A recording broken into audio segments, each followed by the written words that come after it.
कठिन में कठिन है मनुष्य की देह, मानव का शरीर, और उसमें भी कठिन में कठिन है भगवान का भजन, स्मरण।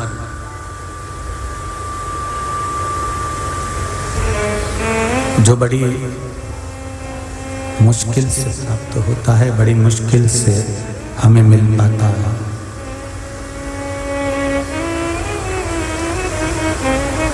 कई लोग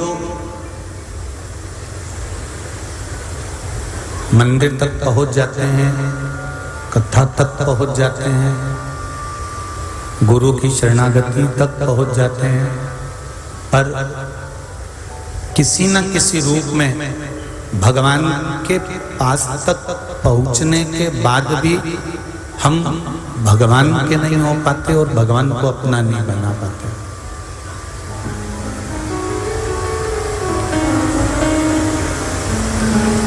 एक हैदराबाद में कथा में एक बात कही थी, आप लोगों के स्मरण में होगी शायद, कि लाइट का कनेक्शन सब दूर बिछा कर रखा है, पर वो लाइट का कनेक्शन बिछाने के बाद अगर उस लाइट का तार पिलक में नहीं जोड़ा है तो उसमें करंट आएगा क्या? फिर ये माइक या हेलोजन या कोई चीज, कोई पंखा, कोई कूलर, कुछ चलेगा क्या? नहीं चलेगा। ना कूलर चलेगा, ना पंखा चलेगा, ना लाइट चलेगी, ना साउंड चलेगा। गला पकड़ रहा है तो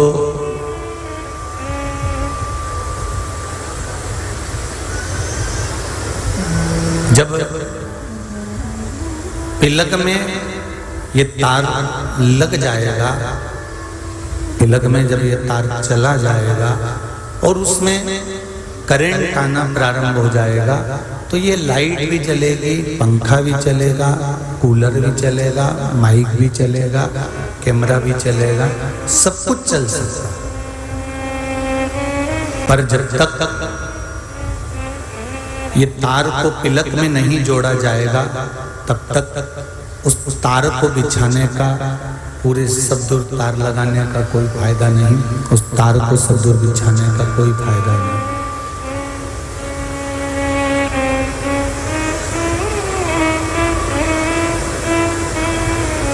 उसकी कोई महत्वता ही नहीं, फिर उसका कोई सार्थत्व नहीं, उसका सार्थत्व ही समाप्त हो जाता है, उसकी महत्वता ही समाप्त हो जाती है। उसी तरह हमने व्रत करा, हरताली का व्रत करा, हमने सोमवार का व्रत करा, मंगलवार का व्रत करा, हमने कहीं पशु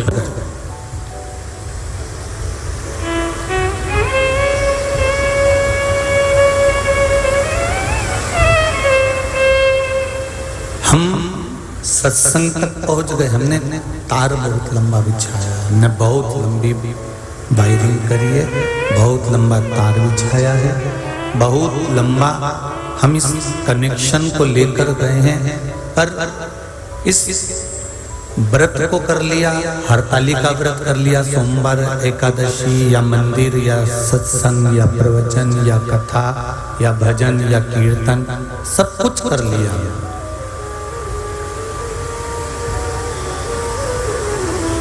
और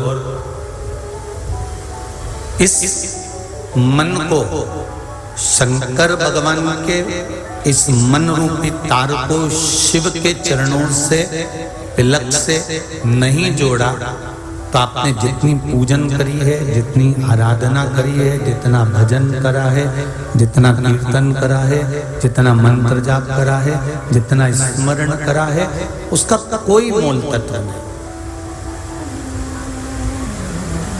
उसकी कोई महत्वता नहीं। अगर भगवान के चरणों में ये मन लग गया है, भगवान के चरणों में ये मन पहुंच गया, भगवान के चरणों में ये मन रम गया, तो समझो कि आपकी जिंदगी सार्थक हो गई। और यदि भगवान के चरणों में ये मन पहुंचा ही नहीं, मंदिर तक तो चले गए, कथा तक तो पहुंच गया, मंदिर तक पहुंच गया, कथा तक पहुंच गया, सत्संग में पहुंच गया, पर ये मन परमात्मा में लग ही नहीं पाया। आकर बैठ भी गए कुर्सी पर, सोफे पर, जमीन पर, जहां तुमको जगह मिली वहां जाकर बैठ भी गए, पर ये मन उस परमात्मा में लगना भी तो चाहिए। कई लोग कहते हैं गुरुजी हमारा मन नहीं लगता, तो हम उनसे कहते हैं घर में भी तो लगता, और शादी हो जाती तो पत्नी में लगता। बोलो सही है कि गलत है? जब घर में लगता है, शादी होने के बाद पत्नी में मन लगता है, तो फिर परमात्मा में क्यों नहीं लगता? कारण क्या है? भगवान में मन क्यों नहीं लगता था? जब मन घर में लग रहा है, पत्नी में लग रहा है, बच्चों में लग रहा है, मोबाइल में लग रहा है,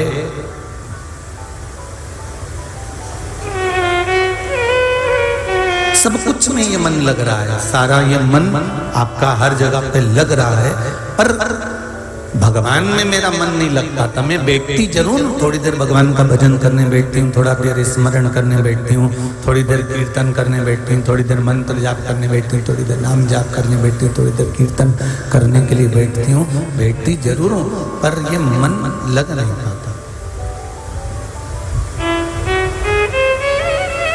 कारण क्या है? उसका एक कारण है सबसे बड़ा, जो आपके मुख पर आता है ना कि मेरा मन नहीं लगता, मेरा मन, मैं मंदिर जाती है जब पर मन नहीं लगता, मैं माला लेकर बैठ जाती हूँ, मन नहीं लगता मेरे, थोड़ी देर तो भगवान की पूजन में मन लगता है, पर थोड़ी देर बाद नहीं लगता। मन क्यों नहीं लगता? जो मन परिवार में लग जाता है, जो मन मोबाइल में लग जाता है, जो मन हमारे कुटुंब कबीले में लग जाता है, जो मन हमारी पत्नी में लग जाता है, बच्चों में लग जाता है, वो मन तुम्हारा परमात्मा में क्यों नहीं लग पाता? उसका कारण केवल एक है, पत्नी को तुम अपना समझे हो, बच्चों को तुम अपना समझे हो, परिवार को तुम अपना समझे हो, कुटुंब कबीले को तुम अपना समझे हो। शिव महापुराण की कथा कहती है, बस केवल भगवान को तुमने भगवान समझा, अपना नहीं समझा। जिस दिन तुम अपना समझ जाते हो, उस दिन तुम्हारा मन उसमें लग जाएगा। हम उस परमात्मा को अपना नहीं समझ पाए हैं।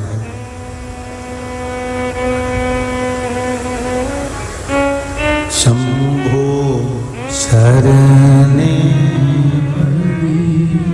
मांगू घड़ी रे घड़ी, दुख काटो दया करी निदर्शन। अपने मन को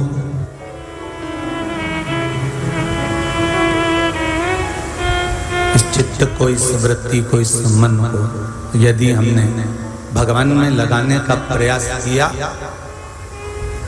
और ये मन उच्चिष्ट हो रहा है, ये मन हमारा कहीं ना कहीं भटक रहा है, कहीं ना कहीं जा रहा है, ये मन हमारा सत्संग में से, कथा में से, भजन में से, कीर्तन में से, भगवान की भक्ति में से अगर भटक रहा है, तो इस मन को समझाकर कह दो कि हम जिसका भजन कर रहे हैं वो हमारा अपना, और अपने मन को अपन ही समझा सकते हैं। दूसरा यदि आपके मन को समझाएगा तो वो ढाढ़स बनाना है, उसको कहते हैं, इसको समझा रहे हैं, उसको अकल दे रहे हैं, उसको विवेक दे रहे हैं, उसको बुद्धि दे रहे हैं, उसके चित्त में ये बात हम भेज रहे हैं। इसको केवल ढाढ़स बंधवाना है, इसको मन को समझाना नहीं कहा गया है।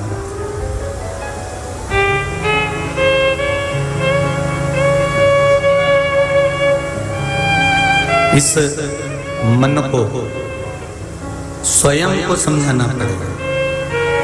एक बात स्मरण करिएगा, आपके बेटे ने गलती करी, आपका बेटा अगर गलत काम कर रहा है देवरानी ने या जेठानी ने आपके लड़के में थप्पड़ी थप्पड़ मारे, जो थप्पड़ मारना चालू करे, या ननंद ने खूब मारा, या देवर ने खूब मारा, या जेठ ने खूब मारा, या पड़ोसियों ने या रिश्तेदारों ने खूब मारा, तुम्हें अच्छा लगेगा? जम के बोलो जरा, नहीं लगेगा। पर तुम अपने लड़के को गलती करने पर खुद मारती ना तो तुमको अच्छा लगता।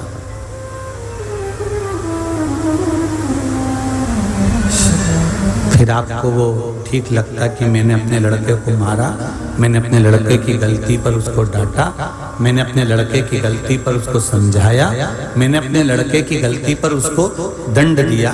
ये आपके मन में थोड़ा सा आनंद की अनुभूति हो जाती कि मैंने उस गलती की सजा उसको दे दी।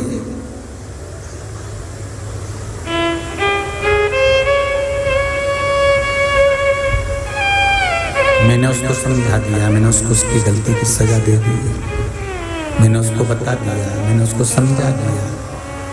अब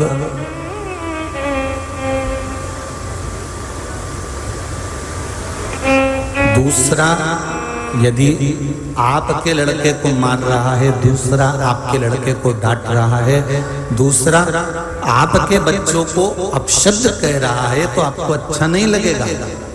पर गलती पर यदि आप अपने बच्चों को कहोगे, आप अपने बच्चे को समझाओगे तो वो बच्चा समझेगा भी, जानेगा भी और अगली बार वो गलती नहीं करेगा। उसी तरह आपके मन को कोई दूसरा समझाए, अरे इस मन को लगाया करो, भगवान का भजन करा करो, क्यों रोते रहते हो, क्यों दुख मनाते रहते हो, क्या करोगे अब दुख मना के, तकलीफ तो जो लिखी है ललाट पर भाग्य में वो तो होना ही है। ये दूसरा व्यक्ति तुमको समझा सकता है, दूसरा व्यक्ति तुम्हारे मन को बोल सकता है, दूसरा व्यक्ति तुम्हारे बच्चे को मार सकता है, डांट सकता है, डपट सकता है, पर उसके डांटने से, उसके मारने से तुम्हारा बच्चा सतमार्ग पर नहीं चलेगा। तुम्हारा बच्चा सतमार्ग पर जब चलेगा जब माँ खुद उस बच्चे को डांटेगी, पिता खुद उस बच्चे को डांटेगा या मारेगा। उसी तरह हमारे मन को दूसरा कुछ कहेगा तो हम भगवान का भजन करेंगे, वो बात दूसरी है। हमारे मन को हमें खुद परमात्मा के चरणारविंद तक लेकर जाना पड़ेगा, भगवान के चरणों तक लेकर जाना पड़ेगा, अपने मन को खुद संभालना पड़ेगा।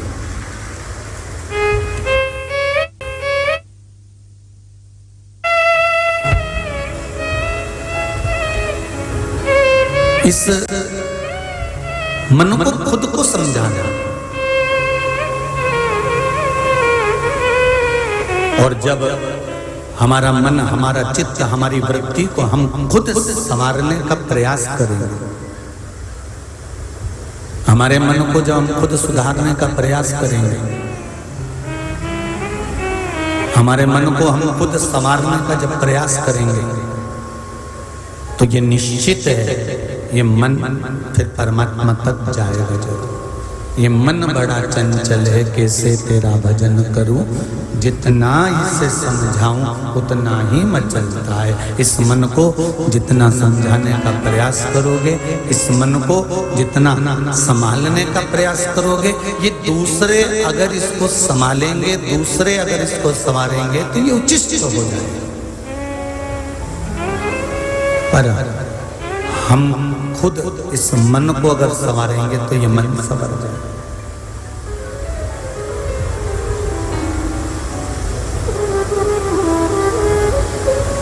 बड़ा विचित्र है ये मन, अपनों को छोड़कर ये मन दूसरी जगह जरा जल्दी चले जाता है। बहुत ध्यान देना इस कथा पर।